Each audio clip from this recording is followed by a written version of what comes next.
Apocalipsis 3, capítulo 3, versículo 7 dice: escribe al ángel de la iglesia de Filadelfia, esto dice el santo, el verdadero, el que tiene la llave de David, el que abre y ninguno cierra, y cierra y ninguno abre. Yo conozco tus obras, he puesto delante de ti una puerta abierta, la cual nadie puede cerrar. Pues aunque tienes poca fuerza, has obedecido mi palabra y no has negado mi nombre. Yo te daré algunos de la sinagoga de Satanás, de aquellos que dicen ser judíos y no lo son, sino que mienten. Haré que vengan y se postren a tus pies y reconozcan que yo te he amado. Por cuanto has obedecido mi mandato de ser perseverante, yo también te guardaré de la hora de la prueba que ha de venir sobre el mundo entero para probar a los que habitan sobre la tierra. Yo vengo pronto. Retén lo que tienes, para que ninguno tome tu corona. Al vencedor yo lo haré columna en el templo de mi Dios, y nunca más saldrá de allí. Escribiré sobre él el nombre de mi Dios y el nombre de la ciudad de mi Dios, la nueva Jerusalén, la cual desciende del cielo de mi Dios. Y también escribiré en él mi nombre nuevo.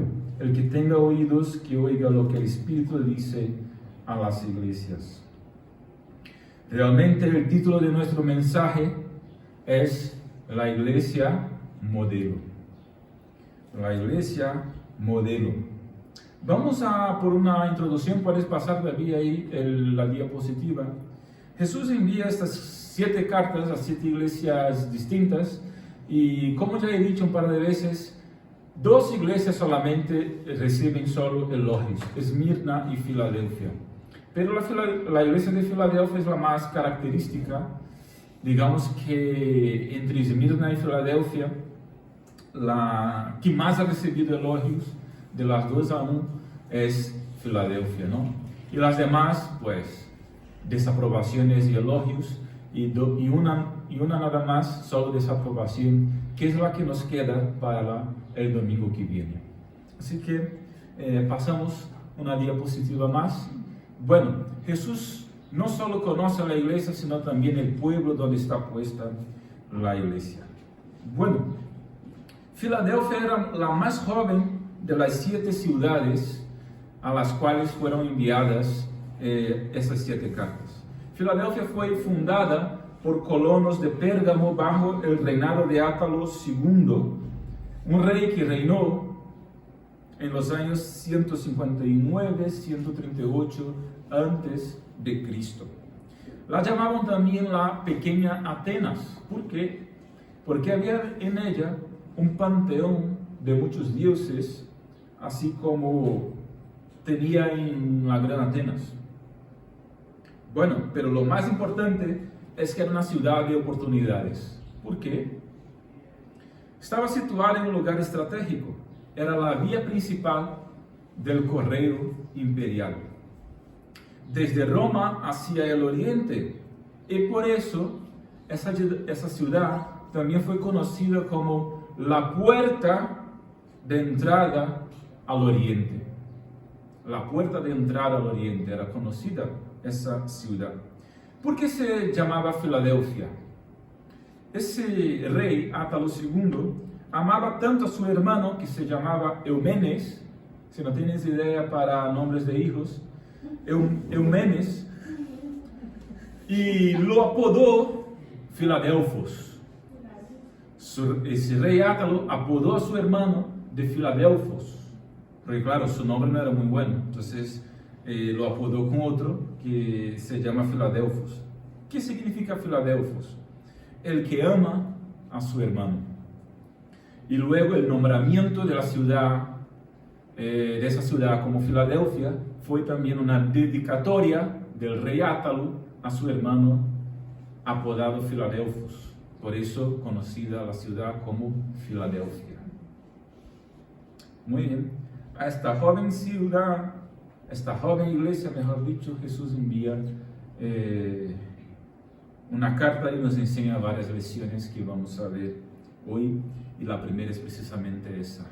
Jesús conoce no solo la iglesia, sino también el pueblo donde está puesta la iglesia.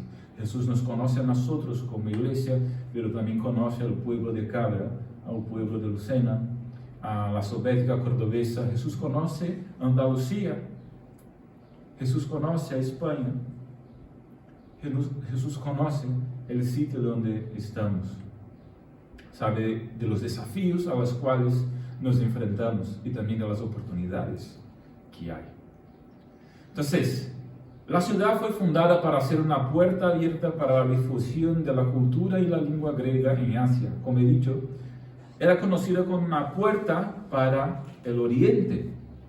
La idea de ese rey era que pudiera, por medio de esa ciudad, difundir la cultura y la lengua griega al oriente. Por eso fue conocida como una puerta al oriente. De hecho, si leemos la historia un poquito ahí alrededor de eso, no vamos a entrar mucho en detalles porque, bueno, hay muchas cosas, pero lo que quiero decir es que estaba cumpliendo ese papel. Realmente, algunas ciudades de Asia, del Oriente, mejor dicho, pues fueron bastante influenciadas y ya tenían como que el griego como su idioma corriente. Segundo, la ciudad sufría con constantes terremotos. Es un detalle bastante interesante. Incluso la ciudad fue destruida una vez por un terremoto muy fuerte y tuvo que ser reconstruida. Y por eso vamos al punto 3. Al ser reconstruida, ganó un nuevo nombre, por quien la reconstruyó. Pero bueno, ¿por qué la ciudad sufría constantes terremotos? Por una situación sísmica de aquella región. Pero el detalle es que no es que hubo un terremoto. Hubo un terremoto muy grande y luego una serie de temblores, por así decirlo, a lo largo del tiempo. Cuando digo tiempo, no un mes, 2 meses, sino años. De manera que muchos habitantes de esa ciudad ya no vivían dentro de la ciudad, sino en tiendas de campaña alrededor de la ciudad. Es decir, fuera de las murallas, fuera de los edificios, de las casas en sí, porque era común los temblores y que las casas pues como que se rompieran, ¿no? Los muros, etc. Entonces, claro, eso crea una inestabilidad, ¿verdad?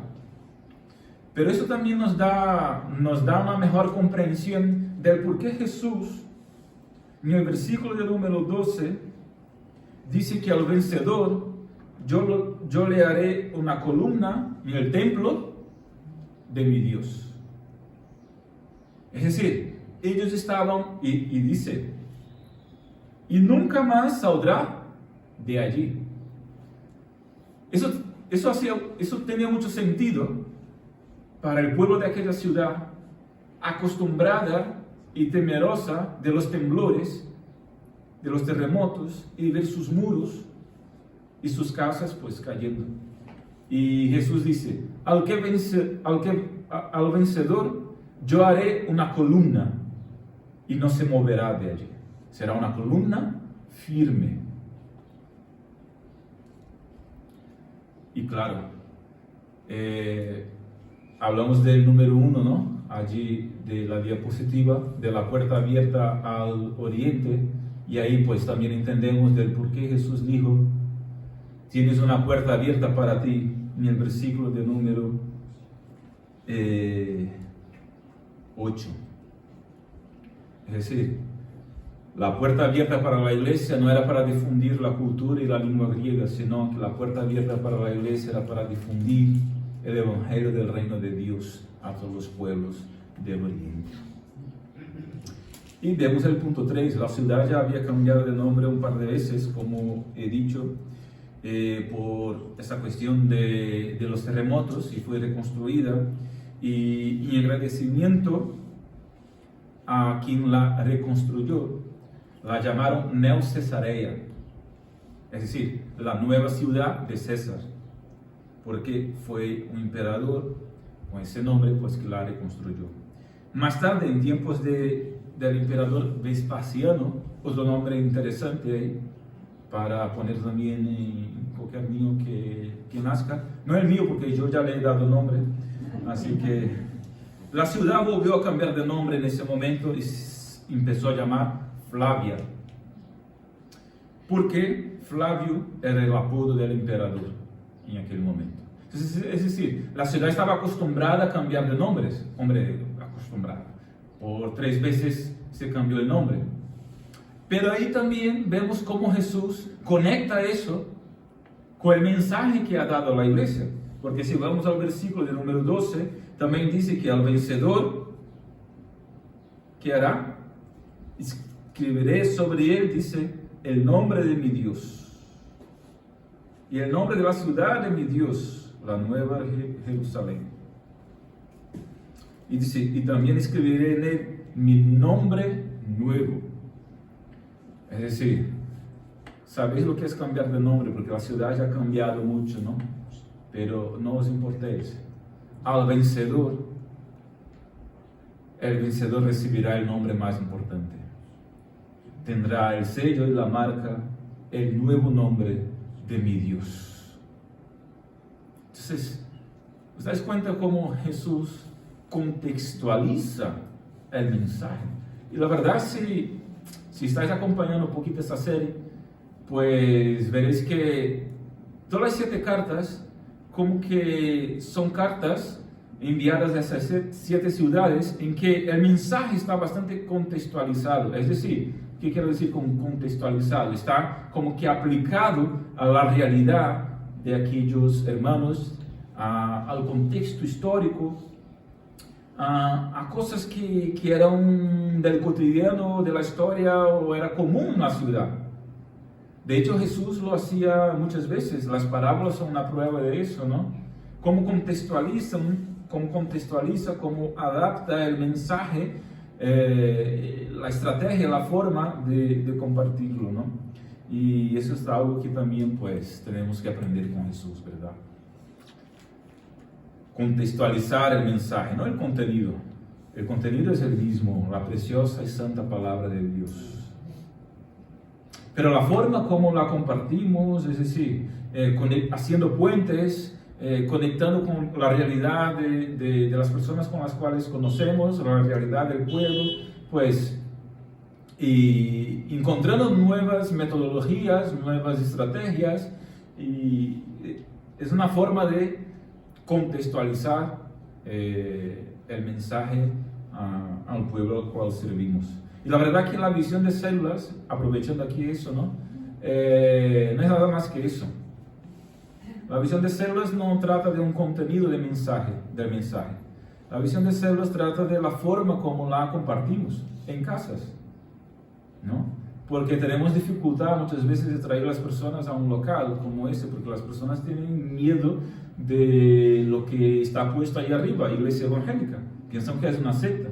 Entonces, la idea de la célula es reunirse en casa. Además, digamos, tiene un trasfondo bíblico ahí también, porque los primeros creyentes se reunían en casas. Pero nada más hay que eso, una forma, una estrategia. Luego, lo que se comparte en la célula, pues ahí sí, es el contenido bíblico, ¿no? Otras iglesias pueden compartir, o otros grupos pueden compartir lo que quieran en sus reuniones en casa, en sus células. Incluso, bueno, un ejemplo es que los musulmanes están creciendo por medio de células. Incluso conozco algunas iglesias en España que tienen un poco de rechazo en poner el nombre célula en los grupos de hogar o en los grupos pequeños en las casas, precisamente para que nadie confunda con las células de los musulmanes, que crecen de esa forma. Pero no tiene nada que ver con religión, como dije, es simplemente una forma, una metodología, una manera de hacer las cosas contextualizando lo que queremos compartir con aquellos con aquellos a los cuales queremos alcanzar. Entonces, por eso plantamos células que son nada más que reuniones en casas donde queremos compartir el evangelio, el precioso contenido de la palabra de Dios, vivir en comunión allí y traer nuestros amigos y familiares y quien quiera, pues, para escuchar este mensaje y también ser alcanzado por el poder de ese evangelio de Jesucristo. Amén, queridos. Bueno, vamos al segundo punto. Jesús conoce a la iglesia y se deja conocer por ella. Versículo 7, mira lo que dice. Esto dice el santo, el verdadero, el que tiene la llave de David. Jesús se autocaracteriza como el santo, el verdadero y el que tiene la llave de David. ¿Qué significa eso? Santo es una descripción de Dios mismo. Isaías capítulo 6, versículo 3, cuando Isaías ve al Señor, dice, santo, santo, santo es el Señor.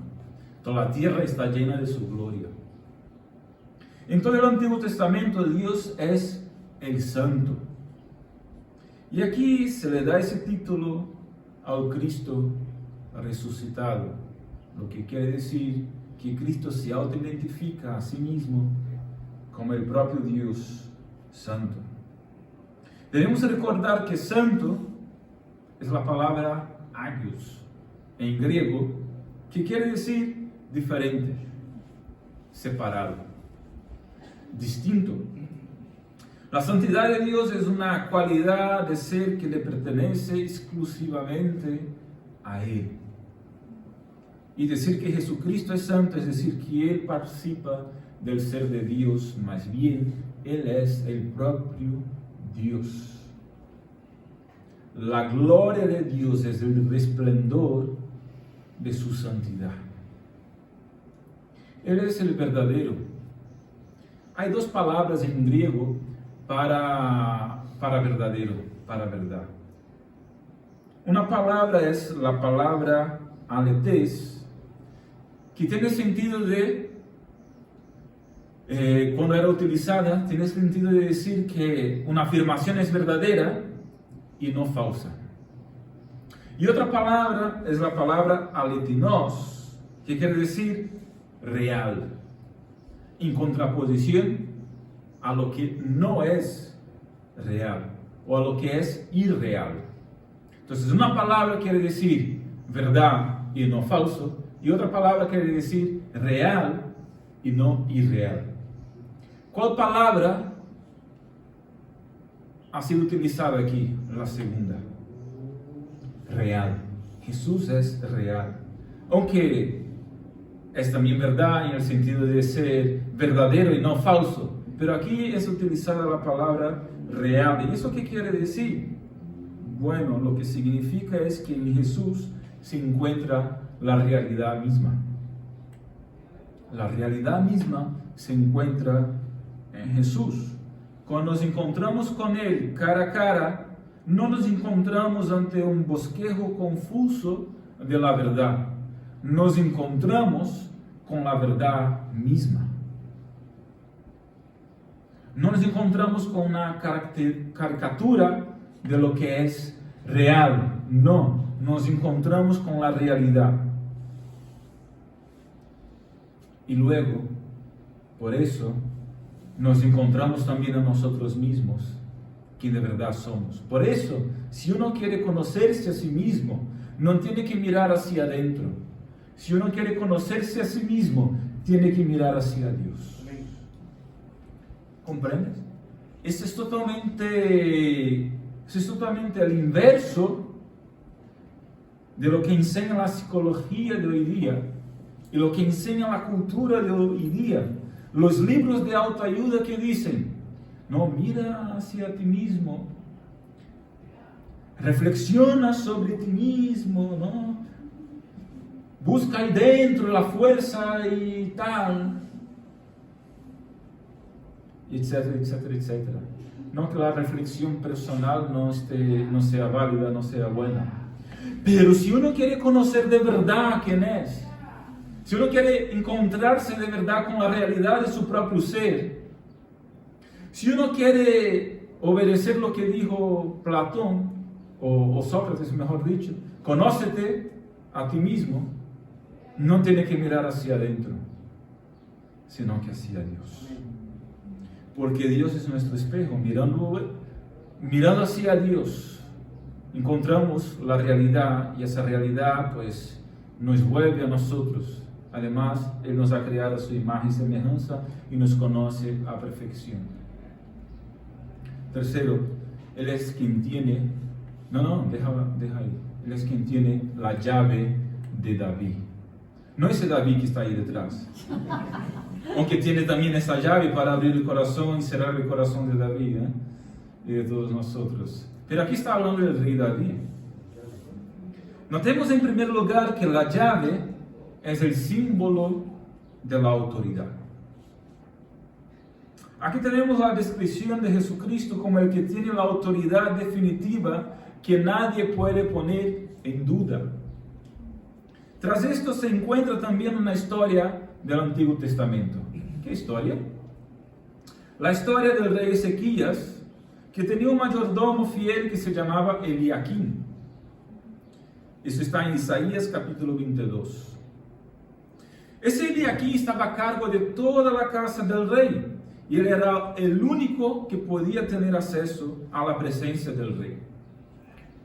Y por eso Isaías dijo en Isaías capítulo 22, versículo 22, pondré la llave de la casa de David sobre su hombro, él abrirá y nadie cerrará, cerrará y nadie abrirá.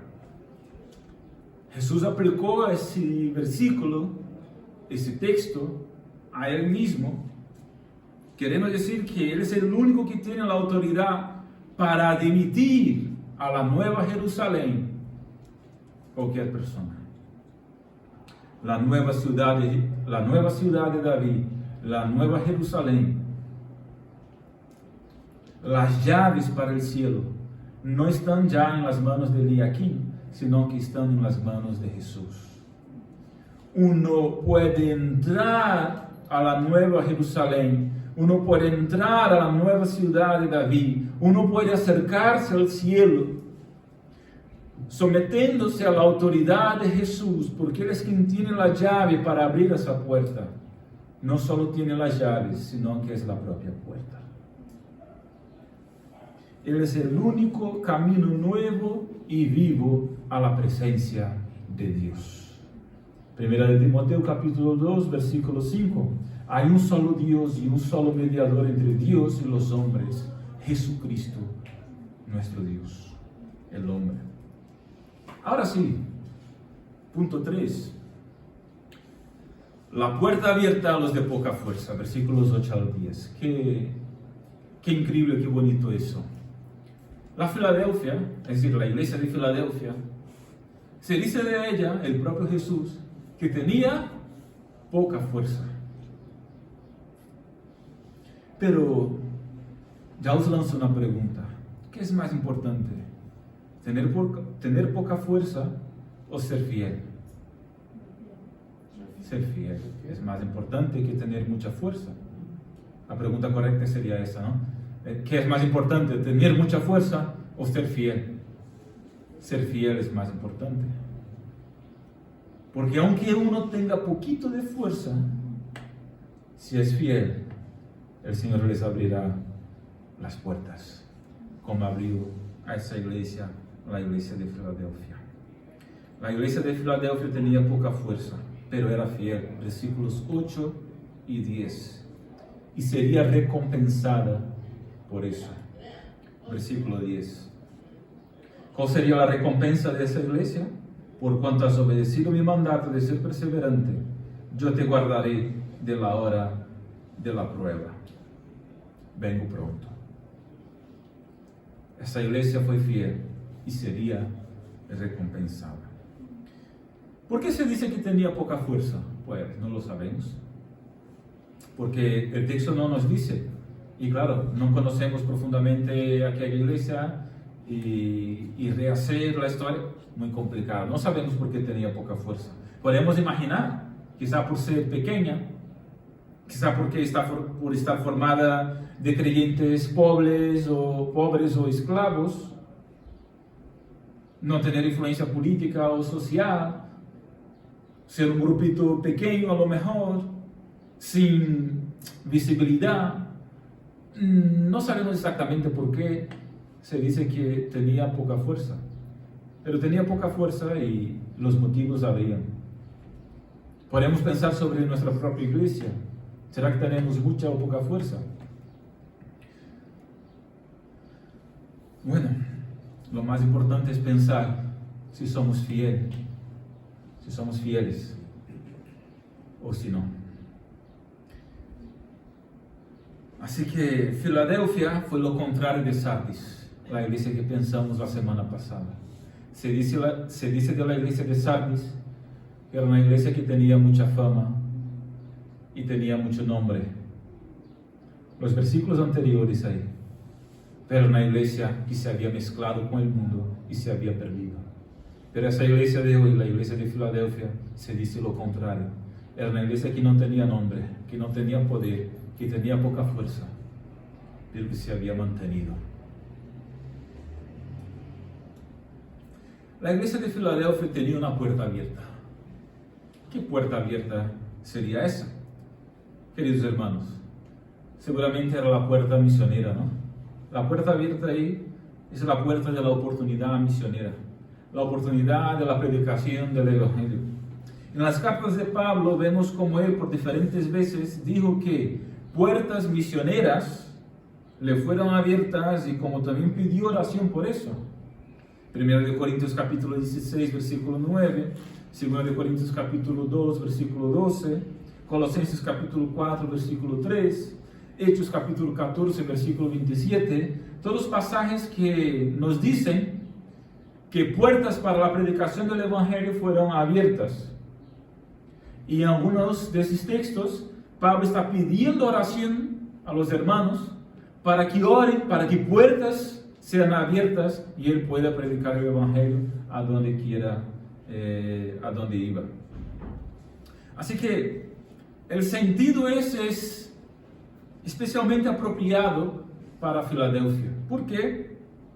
Ya hemos visto que la ciudad fue construida, fue planeada, fue pensada para ser una puerta abierta hacia el oriente para propagar la cultura y la lengua griega. Estaba en la carretera del correo imperial. Los ejércitos del César iban por esa carretera. Las caravanas comerciales pasaban por esa carretera. Y ahora, la puerta estaba abierta a los creyentes para la predicación del Evangelio de Jesucristo por esa misma puerta. Filadelfia había dado pruebas de su fidelidad a Cristo y su recompensa fue más oportunidades para demostrar esa fidelidad. Porque los que son fieles reciben más responsabilidad y oportunidades. Llegaremos a esa parábola, pero ¿os acordáis de la parábola de los talentos? Jesús repartió 1, 5 y 10. El de 10 multiplicó por 20, el de 5 multiplicó por 10. Los dos han ido muy bien. El de 1, pues lo guardó y era un siervo malo. El 1 que Jesús recogió del siervo malo, ¿a quién fue? Al que tenía 10 talentos. Porque quien es fiel recibe más para hacer y demostrar aún más fidelidad. Podemos pensar ahora y aplicar el pasaje a nuestro contexto. ¿Qué puertas de evangelización, hermanos, tenemos abiertas ahora mismo en nuestro pueblo para nuestra iglesia? ¿Qué puertas tenemos abiertas? ¿O qué puertas tienes abiertas tú en el sentido personal, por así decirlo, ¿no? O las puertas están todas cerradas. Yo digo que hay puertas abiertas a nosotros como iglesia. Tenemos eso, los servicios dominicales, ¿no? Las celebraciones dominicales, cada domingo estamos aquí, por la mañana y por la tarde, son ventanas o puertas abiertas para compartir el Evangelio. Tenemos la escuela bíblica de niños. Invita a tus amigos y familiares. Tenemos nuestras redes sociales. También es una puerta abierta al mundo. YouTube, Facebook, Instagram, WhatsApp. Tenemos nuestras redes como iglesia y también nuestras redes sociales personales. Comparte el contenido de la iglesia en tus redes, ¿sabes? No las utilizas, pues genial. Si no quieres, no te metas ahí. Pero si las utilizas, utilízalas para compartir contenido del Evangelio. La puerta está abierta a eso.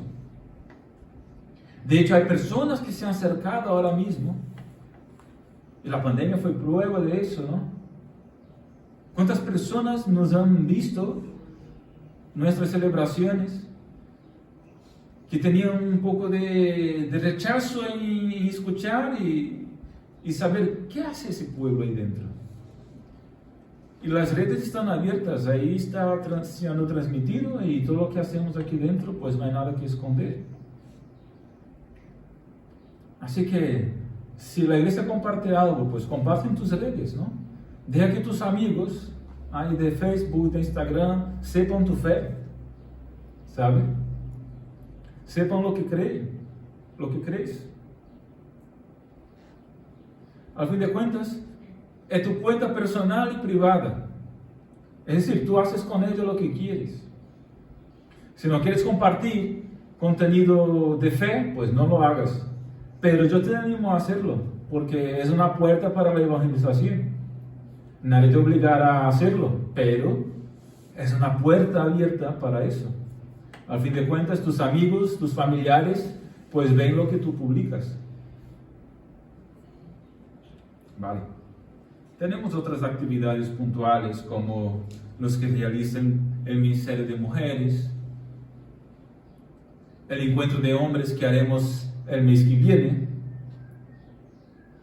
Incluso me gustaría hablar con los hombres aquí al final, los que están aquí. Tenemos un encuentro de hombres el mes que viene, el día, bueno, no me acuerdo, de junio. Vendrá Moisés Peinado a hablar sobre la masculinidad y será un tiempo precioso. Y otras programaciones especiales como ya hemos hecho y quizá deberíamos volver a hacer, como transmitir películas en el cine. Hay puertas ahí abiertas en ese sentido. Tenemos el reparto de alimentos cada mes. Recibimos gente ahí que viene a recoger alimentos. Es una puerta abierta para compartir el Evangelio con esas personas, ¿verdad? Y claro, tenemos nuestras células, que también son unas puertas muy grandes que están abiertas. A día de hoy hay 7 puertas abiertas, 7 casas abiertas, aquí en Cabra y en Lucena. Bueno, 6, porque una de las reuniones es aquí. Y por medio de esos lugares, de esos hogares, pues se comparte la palabra. Son puertas abiertas. Y luego hay las puertas que están abiertas para ti personalmente, como creyente, ¿no? En tu trabajo, en tu vecindario, donde te mueves, ¿no? Mira, la iglesia pasaba por luchas, pero era amada por Dios. Y sería reconocida. Versículo 9. Yo te daré a algunos de la sinagoga de Satanás, de aquellos que dicen ser judíos y no lo son, sino que mienten. Haré que vengan y se postren a tus pies y reconozcan que yo te he amado. ¿Quiénes eran esos? Llamados los de la sinagoga de Satanás. Los de la sinagoga de Satanás eran judíos que estaban difundiendo falsos rumores, calumnias acerca de los cristianos. Eran mentirosos. De hecho, el texto dice, mienten.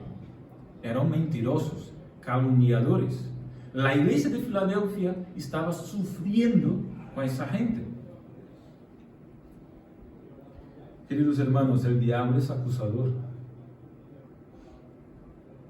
Y miente y calumnia. La iglesia sufría con eso, pero la iglesia se mantuvo fiel en medio a esa prueba, ¿no? Había una comunidad judía en Filadelfia que no solo perseguían a los creyentes, sino que influenciaban a los romanos para que hicieran lo mismo. Jesús está diciendo que esa gente reconocerá que aquella iglesia, que aquellos hermanos eran amados por Él. Pasas por luchas, por pruebas,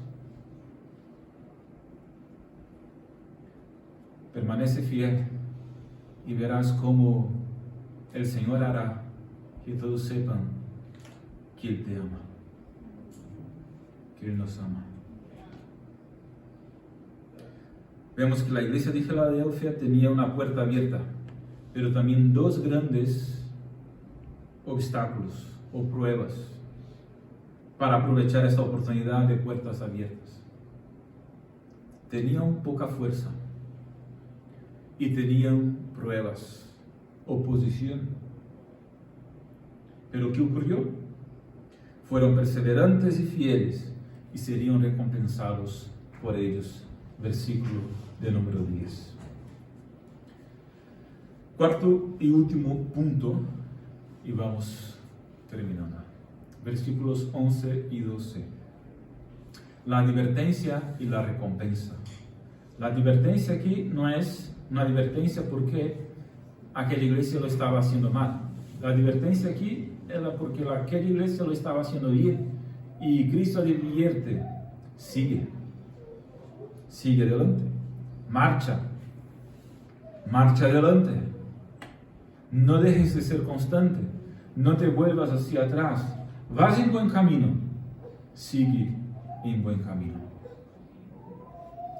Por eso dice Jesús del versículo 11: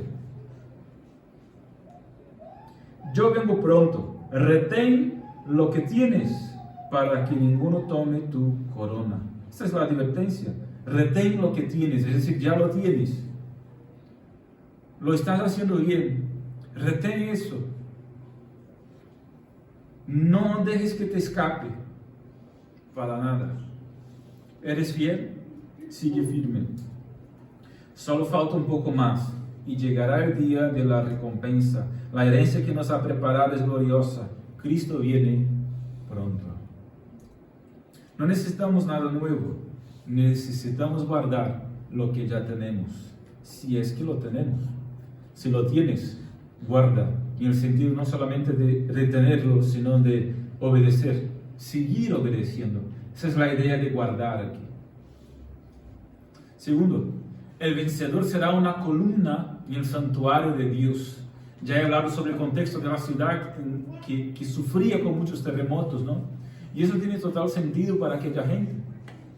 Sufrían con terremotos, con ver casas y muros rotos. Y Jesús está diciendo: el vencedor, si permaneces firme, si permaneces fiel, si aprovechas esta oportunidad, serás una columna en el santuario de Dios. Serás un muro fuerte en el santuario de Dios. Si nos convertimos en peregrinos en esta vida, seremos un pilar inquebrantable en la próxima. Queridos hermanos, aquí los terremotos de esta vida pueden nos sacudir, pero en el cielo seremos tan firmes y sólidos como una columna del santuario de Dios. ¿Pasas por terremotos en tu vida? A veces eres sacudido hacia aquí y hacia allá. No te desanimes. No te desanimes. El Señor te hará una columna en el santuario de Dios. Amén. Amén. El vencedor tendrá un nuevo nombre. Este nuevo nombre tendrá el nombre de Dios. La iglesia, la Nueva Jerusalén y el nuevo nombre de Cristo. Pertenecemos para siempre a Dios y a Cristo. hermanos míos, viviremos con Él en gloria por toda la eternidad. Concluimos. Puede pasar. 3 cosas importantes hemos visto. Primero, la puerta abierta representa la oportunidad de la iglesia. La puerta abierta representa la oportunidad de la iglesia. ¿Estamos aprovechando nuestras oportunidades? ¿Estás aprovechando las oportunidades que el Señor te está dando? La puerta abierta son las oportunidades de la iglesia. Yo creo que tenemos oportunidades como iglesia. ¿Estamos aprovechando estas oportunidades? Yo creo que estamos aprovechando algunas, pero quizás deberíamos aprovechar más, porque las oportunidades están ahí. Las oportunidades están ahí. Tenemos oportunidades como iglesia y tú tienes oportunidades personales. Y aquí no estoy hablando de oportunidad de trabajo, de empleo, oportunidad de levantarse en la vida, de mejorar tus condiciones de trabajo. Todo eso es muy bueno. Pero aquí estamos hablando de oportunidades para compartir el Evangelio de Dios. Aquí estamos hablando de oportunidades para esparcir la buena semilla, como hemos hablado por esa mañana. Segunda cosa importante que hemos visto aquí, la llave de David es la autoridad de Cristo. La llave de David representa la autoridad. Cristo tiene la autoridad. Cristo abre y cierra la puerta. Cristo es el centro aquí. Sometamos nuestras vidas a Él. Y tercero, la columna del templo de Dios representa la seguridad del vencedor. Pasamos por momentos difíciles en esta vida. Somos sacudidos de algunas formas por los terremotos de esta vida. Pero los que permaneceremos firmes, seremos como una columna en el templo de Dios. Esto representa para nosotros seguridad. Seguridad. El creyente tiene su seguridad en Cristo.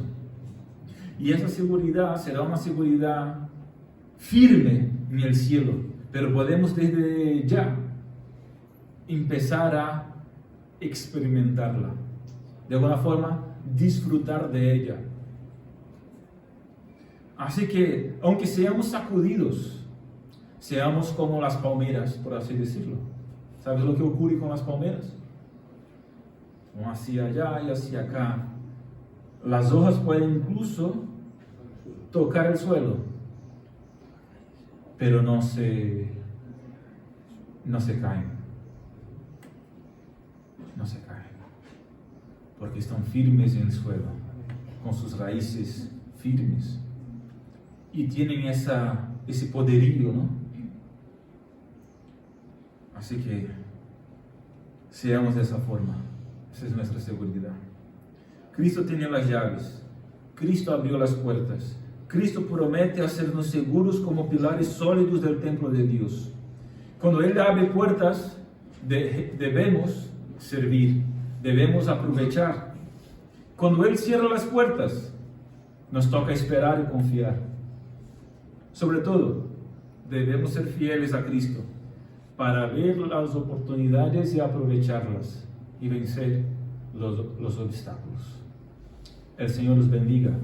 El que tiene oído, oiga lo que el Espíritu dice a las iglesias. Versículo de número 13.